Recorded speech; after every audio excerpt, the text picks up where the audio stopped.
皆様こんにちは。今年1月に始まりました山水会チャンネル、今日で7回目となります。今日は和田義明前衆議院議員をお招きして、我が国の安全保障について熱く語っていただきたいと思います。和田さんは北海道5区選挙区選出の衆議院議員として約8年間国政の場においてご活躍をされてきました。この間、内閣府副大臣や装備移転担当の防衛大臣補佐官などを歴任されております。また、国会議員に選出される以前の約20年間は、三菱商事の商社マンとして、中南米、東南アジア、インドなど、世界を股にかけて、自動車販売や販売、マーケティング、そして M&A などの分野で幅広くご活躍をされてきております。また昨年9月には、このご著書、インド太平洋戦略 2.0 を発刊されておりますが、その冒頭では、安全保障政策は私のライフワークであると述べておられ、また防衛大臣補佐官当時は、日英伊3カ国による次世代の戦闘機 GCAP の条約締結にも大変ご活躍をされ、ご貢献されたという思いもここに記されております。そこで今日はそのようなご経歴までも踏まえて、日本の防衛産業核あるべしをテーマにお話を伺おうと思っております。和田さん、今日はよろしくお願いします。よろしくお願いします。まず最初にですね、日本の防衛産業強化の重要性、必要性からもう単刀直入に入っていきたいというふうに思います。はい。和田さん、何かお考えとか、胸に秘めた秘策とかですね、はい、なんかないでしょうか。はい、ありがとうございます。まずですね、やはり戦略的自立性という言葉が最初に出てくるんだと思います。日本の周辺のですね、脅威となる国々、こういった国々が台頭しており、また同盟国、友好国含めですね、国際秩序が揺れ動き、先行きの不透明感が出てきている中ですね、やはり日本としてしっかりと自国、そして国民を守り抜く、そういった体制を築いていかなければなりません。とりわけ国家や国民の死活的な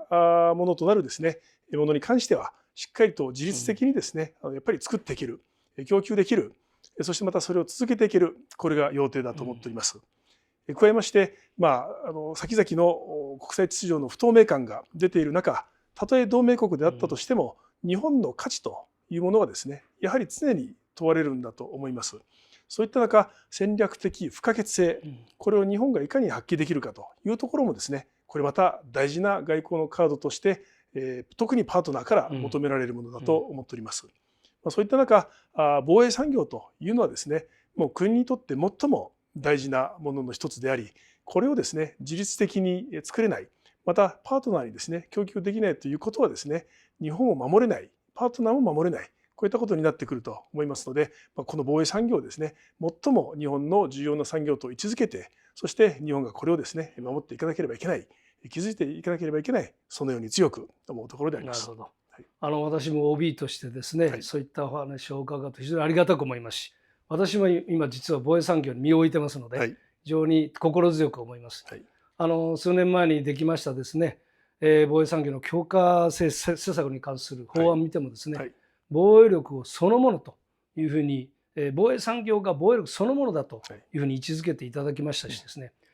そのような防衛産業が強くなることによって、我が国の防衛力も強くなるんだろうというふうに思っています。その防衛産業がですね、今自立性というお話ありました。日本の防衛産業が強くなること、これも自立の一つだと思いますけども、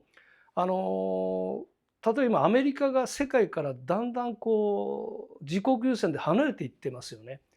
逆にそのアメリカが離れていくアメリカを引き止めるという意味において、アメリカが足りない部分を我々の防衛産業が頑張ることによって、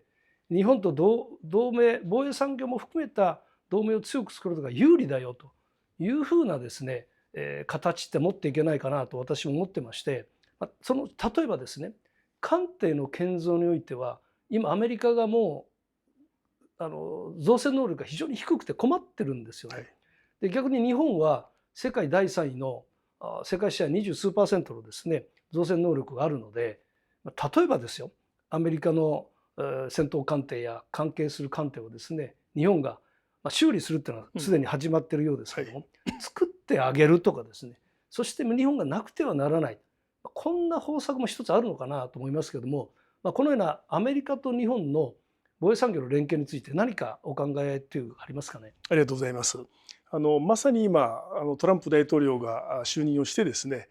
高い関税をかけられたり、日本とアメリカのその安全保障の関係が不平等であるというようなことを大統領が直々にですね発言をするということでですね、本当にこれからの日本の安全保障の在り方考え直さなければいけないところもあるんだと思っております。でそういった中、象徴的だった出来事というのは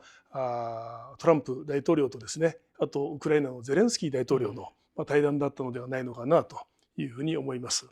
ウクライナも3年以上ですねロシアの侵略を受けて頑張って踏ん張っているところではあるんですけども、やはりアメリカがこれ以上は支えるのはいかがなものかと、停戦だというようなことでですね、突然バツンとやっぱり言ったわけですよね。でそうなった瞬間にやっぱりウクライナの存続というものがですねもう本当に目に見えて危うくなってきた。今ヨーロッパ諸国がですねなんとかアメリカで穴が開きそうな部分をですねヨーロッパで補おうということで必死にやってはおるんですけども、やはりその防衛産業を自国でどれだけしっかりとやっていけるかというところがですね、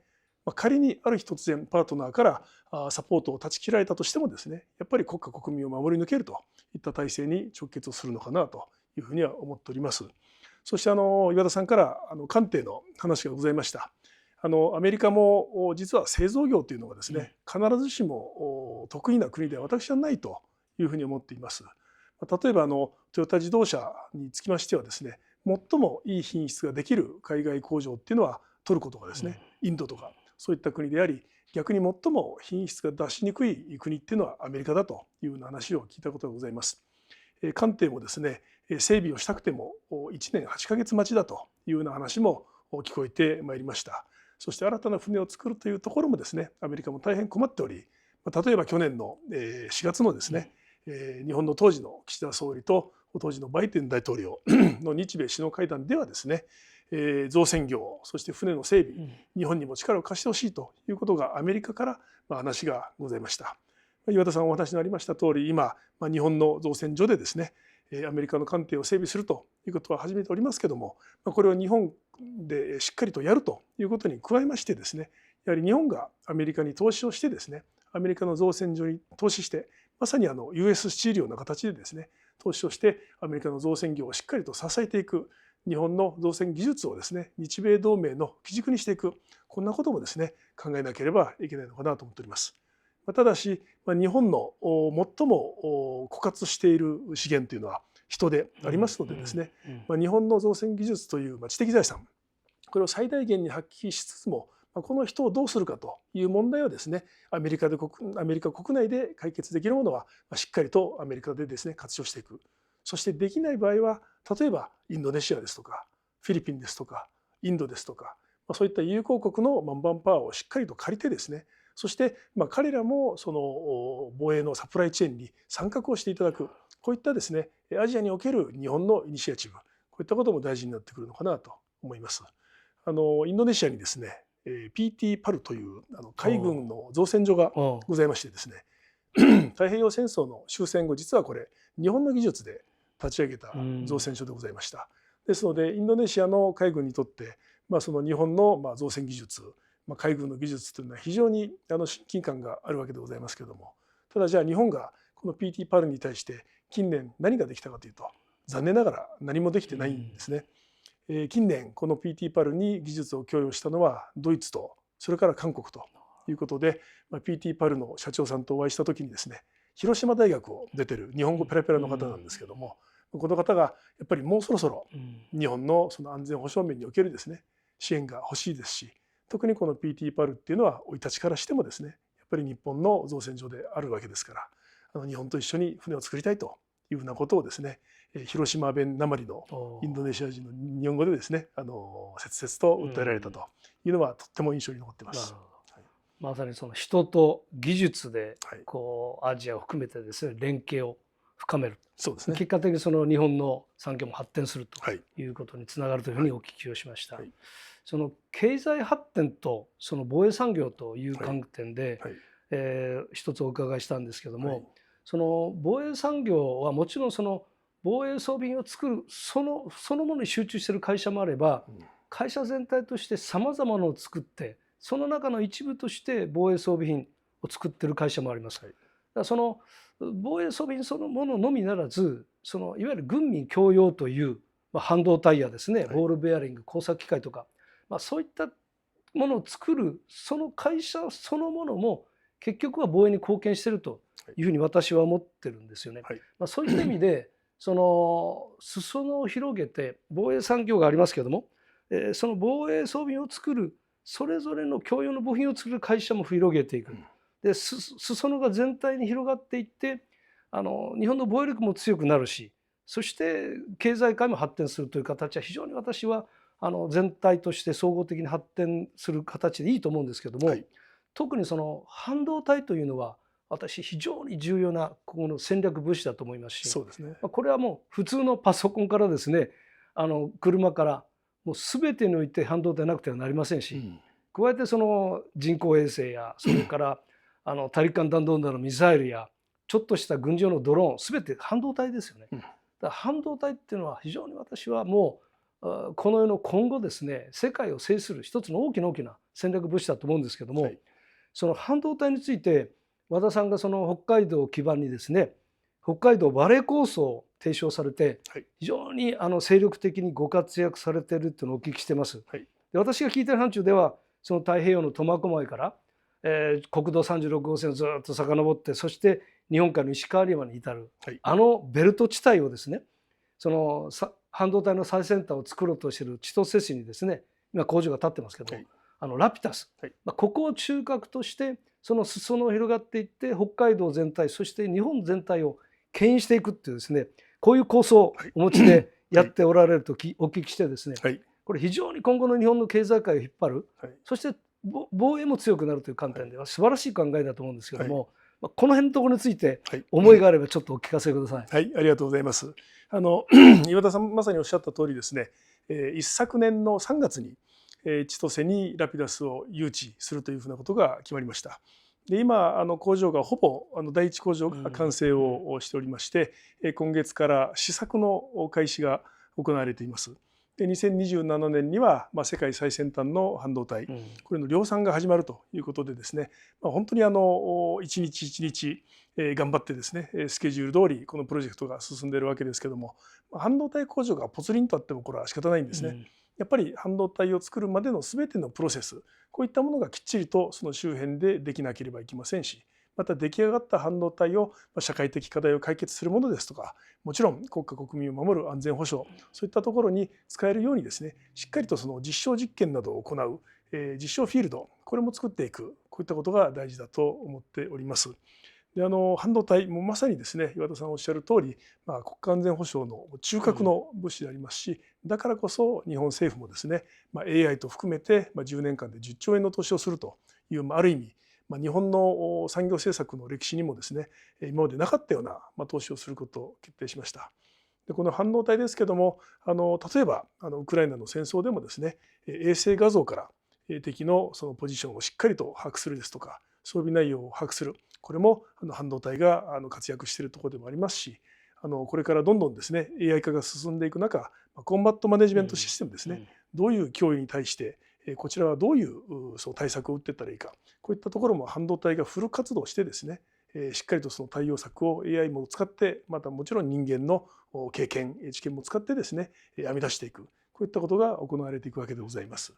千歳も恵庭も自衛隊の町ということでもありますし、北海道内でもですねたくさんの防衛施設あるわけでございますけども、そこでですねやはりラピダスで作られた半導体を活用して、日本の安全というものをより確固たるものにしていく、そして日本の防衛産業をですね新たな日本という国家の収益の柱にしていく、これをしなければならないと思っておりますので、私は何としてもですねこのラピダスを中心とした北海道版のシリコンバレー、これを作り上げてさまざまな日本の課題の解決、これにつなげていきたいなと思っております。いや、素晴らしいと思います。先般あるシンクタンクのお招きでですね、甘利元経産大臣、その半導体をですね、台湾のその TSMC ですかを熊本に誘致した、非常に精力的にご活躍された甘利さんですけども、一緒にですね台湾に行きまして、でその半導体と軍事という部分について私少し30分ほど講演したんですけども、台湾で非常にこれを受けまして、その軍事と半導体っていう観点で台湾ではものすごく関心があるんですね。で日本ではほとんど産経新聞の一部しか報道してくれなかったんですけどやっぱここで私自分なりの勉強して気がついたのが、そのウクライナ戦争を通じて45ナノとか90ナノとかいう非常に大型のですね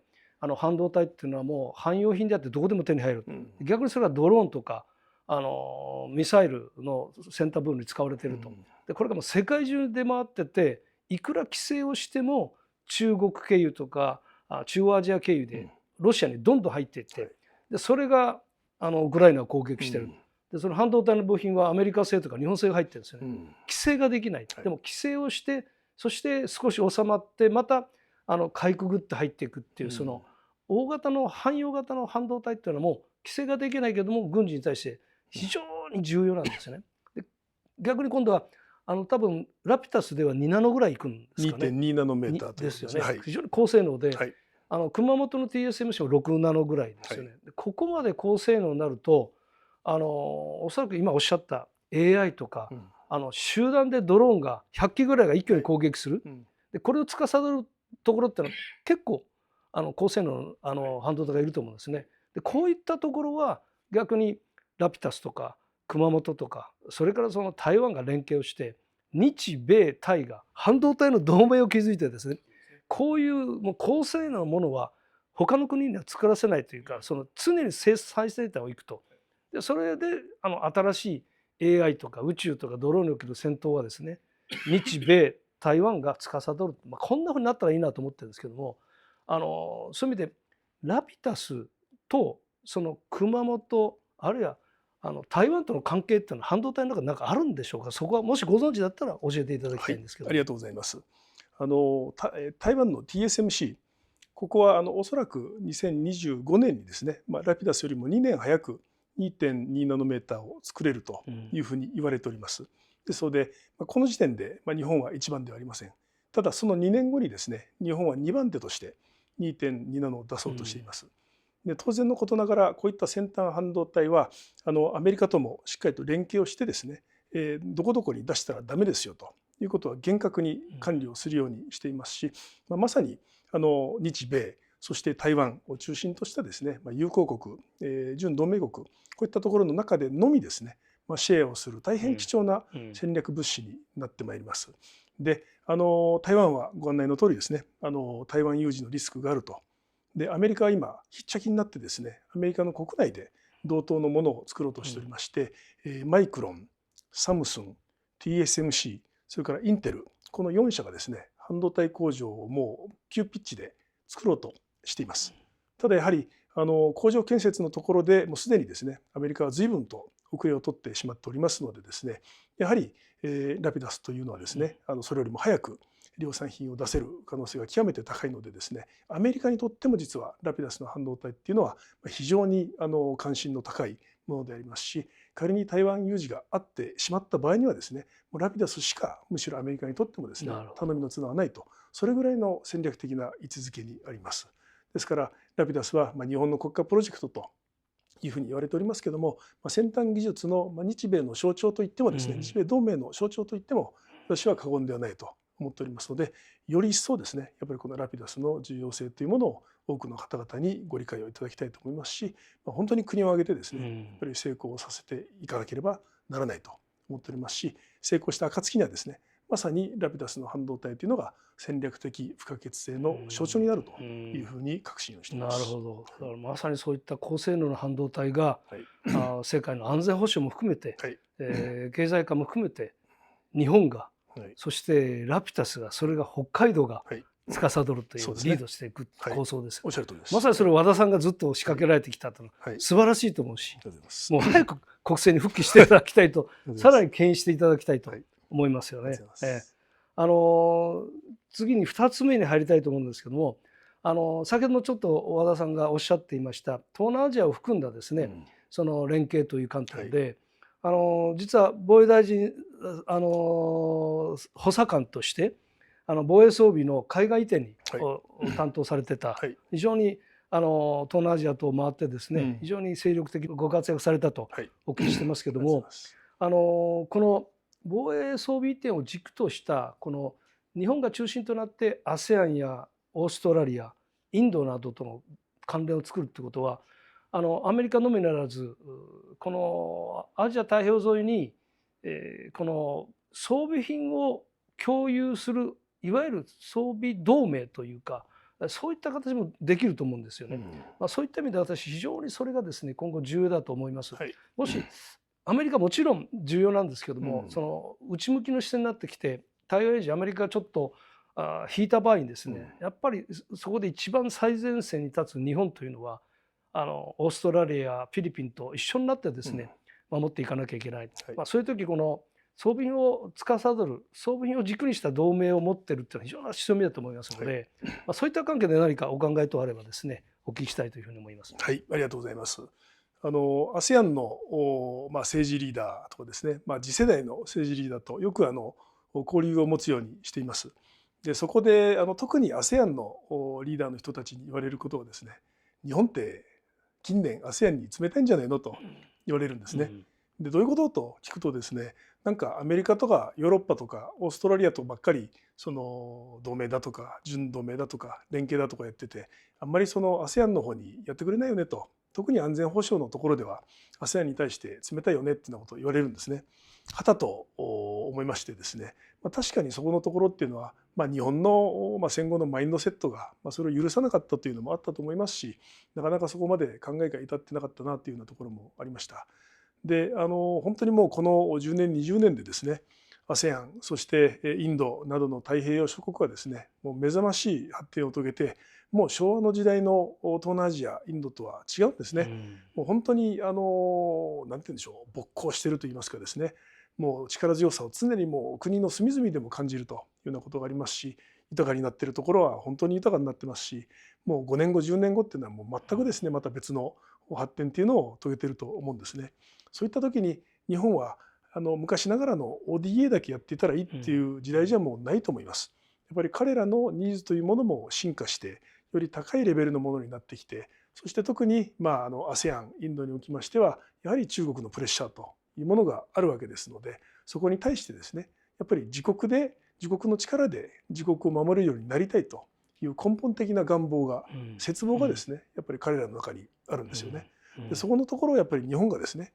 アジアの優としてしっかりと貢献していく、彼らを支えられる限り支えてあげる、アメリカがどうなろうとヨーロッパがどうなろうとですね、日本はアジアの優としてアジアの仲間をしっかりと応援するんだということをですね示すところ、これがまさに安全保障外交だというふうに思っています。その支援の中身がですね死活的になればなるほど、それはその国にとってですね感謝されるものであるのでですね、限られた日本政府の予算の中でですね最大限のその外交成果を上げようと思ったらですね、やはり安全保障外交っていうのは一番やっぱりその効果が高いと、そして彼らのニーズに合致するというところだと思います。装備を提供する、そしてサプライチェーンをしっかりと構築してあげる、トレーニングもする、そして情報も共有していろんなアドバイスを差し上げる、そしてまた協力をする、こういったことを積み重ねることがですね、やはりアジアの安全っていうのはやっぱり日本にですね、しっかりと頼っても大丈夫だねと、日本って頼もしいねと思ってもらえることにつながってくるんだと思います。なるほどですね。和田さんも参画されてきたその GCAP っていうですね、日英イタリアのですね3カ国による新しい次世代の戦闘機の共同開発の中でですね、当時のイギリスの防衛大臣でしたでしょうか、こういった装備品の共同開発というのは離婚のできない結婚だというふうなことをおっしゃったように覚えてます。まさにこの日本と東南アジア、オーストラリア諸国がですねインドも含めて装備品を介してですね、先ほど申し上げましたように連携をするということは、ある意味離婚のできない強い関係に関係になるんじゃないか、でそれがこの地域の平和と安定に貢献できる、私は非常にありがたいなと思うんですけども、そういった観点において私何か見ると、その今までの関係からするとオーストラリアフィリピンというのは非常に今後もですね強い絆、これまでもやってきていますし、かつ地政学的にも重要ですので、いけそうな気がするんです、さらに深くですね。で加えてそのマレーシアとかインドネシアとか、そういったところも加える必要があると思うんですけども、特にフィリピンについてはもうすでに日本の防衛産業がですねレーダーを、移転してますので、そうですね。でこれを、今まだレーダー単体なんですけども、これをどちらかというと防空システムとか、あるいはそのフィリピンに移したレーダーが取った情報ですか、例えば中国の爆撃機が、南シナ海からバシー海峡を越えて太平洋に出ていく、こういった情報をフィリピン空軍が取ったレーダー情報を日本に提供する、あるいは太平洋からフィリピンに向かってくる中国の航空機等を日本が取った航空自衛が取ったレーダー情報をフィリピンに渡す、この軍事情報保護協定ってきちっと GSOMIA という協定を結ぶ必要ありますけど、これをやることによって装備品のみならず情報の世界でも連携する、一歩ですね緊密度が上がる。でこれは結局は日本とフィリピンがしっかり連携するということで、中国から見ても抑止になるんですね。こういったものをフィリピンやあるいはオーストラリアとももちろんありますけども、こういうのインドネシアとかですねマレーシアとかベトナムとかそういったところに拡大していくっていう可能性っていうのはあるんでしょうかね。ありがとうございます。フィリピンのワレス空軍基地に私も去年行ってまいりましてですね、日本の防衛産業が航空自衛隊と一緒に頑張ってですね入れてくれたレーダー、視察をしてまいりました。でそこの司令官、そして実際の部隊の方々がですね、今まで中国のミサイルが飛んでっても中国の飛行機が飛んでっても後で知らされるだけで何も見えなかったと、悔しかったと。だけども今本当にクリアにですね、どういう機種がどういう飛翔体が飛んでるかというのがつぶさに分かると、ものすごい自信につながったというようなことをね言ってたのが本当に印象深いですし、これをさらにですね先ほど岩田さんおっしゃった通り、防空システムにつないでいってですね、しっかりとフィリピンの空を守れるようにする、そしてその台湾との近いところもですねしっかりとプレッシャーをかけていく、こういったことがなされていけばインド太平洋全体の平和にもつながっていくと思いますし、またその情報の共有はですね台湾周辺がどうなっているのかということがですね共有できるこの価値っていうのは極めて高いと思いますので、そこの GSOMIA の枠組みはですね、早く日本も日本の方からですねどんどん提案をして作っていかなければいけないなと思っております。それでフィリピン以外の ASEAN の国々とどうこういった形を作っていくかっていうところはですね、これ正直簡単ではないと思っています。やはり日本がASEAN に対するコミットメントの見せ方、これやっぱり弱かったわけですよね。でその間に中国っていうのは政治家や経済界のトップの人たちがもうしょっちゅう来てですね、やっぱり中国共産党のメッセージをどんどん発信をする。そしてまた必ずそういった国々に1社ぐらいはやはり中国にかなり近い、場合によっては資本の入ったですね、メディアがプロパガンダを垂れ流しているわけでございます。それに打ち勝つためにはですね、やはり日本政府の本気度というのを常に見せ続けなければいけない。やはり頻繁に閣僚が訪れる2+2を最低でも年に1回はやっていく、そして具体的なですね防衛装備の移転の成果を上げるですとか、訓練の成果を上げるですとか、そういったものを矢継ぎ早に積み上げていって、やっぱり日本本気なんだねと、日本の意思というのは変わらないんだねと、そういったものをですねやっぱり証明していかなければならないと思っております。なのでこれは本当にですね政治の本気度、これを今こそですねやっぱり示さないといけないと思いますし、このコミットメントが少しでも緩いだりしたらですね、やっぱり日本って寂しいねと、やっぱりそうなんだねと、残念というふうに思われてしまうというふうに思いますので、本当にですね日本政府の本気度、そして日本の政治家の本気度をですねどれだけ示せるか、これが勝負だと思っています。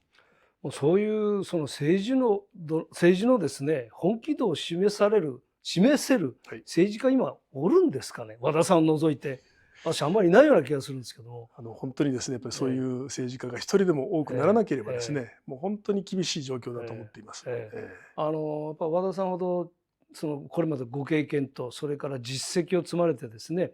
装備品の全てを分かって装備移転の重要性を分かって方向性もご存知の方ってほとんどいないと思うんですよ。で防衛大臣政策補佐官としてですね各国と渡り合ってきたこういう方が早くですね復帰していただいてどんどん私は東南アジアとの関係を復活というか発展させていただきたいなというふうに思っています。ところで今 ASEAN の話になったんですけども、和田さんは確か三菱商事時代にですねインドで5年ぐらいですか、5年間駐在してました。私インドに赴任した連中から聞くと、インドで生活する物を売るっていうのはもう大変なんだというお話を生活するだけでも大変なんだという話をお聞きしたことあるんですけども、5年間そのインドでもう売りまくったと表現は悪いですけども売りまくったとお聞きしてるんですけども、日本とインドのこの価値というかですね、日本にとってのインドの価値、今言ったその装備移転のみならずですね、安全保障上のインドの価値って高いと思うんですよね。そういった過去のご経験も踏まえてインドというものを今後どうやって日本が取り込んでいけばいいのかと、安倍総理の時代にですねクアッドという、まさに素晴らしい政策の中でですねアメリカとインドとそして我々日本とオーストラリアとこの4つの国がしっかり連携してですね、インドを取り込んでいこうとしたって戦略が素晴らしいと思うんですけども、そのインドというものを和田さんがどのように捉えて今後和田さんが政治に復帰されて防衛大臣になってほしいんですけども将来的な展望としてインドをどのように取り込んでいこうかっていうもしお考えがあればちょっとお聞きしたいなと思ってるんです。はい、ありがとうございます。インドという国はですね徹底した実利主義の国です。ですから自分にメリットがあるのかどうかこのところをとにかく徹底的に追求されて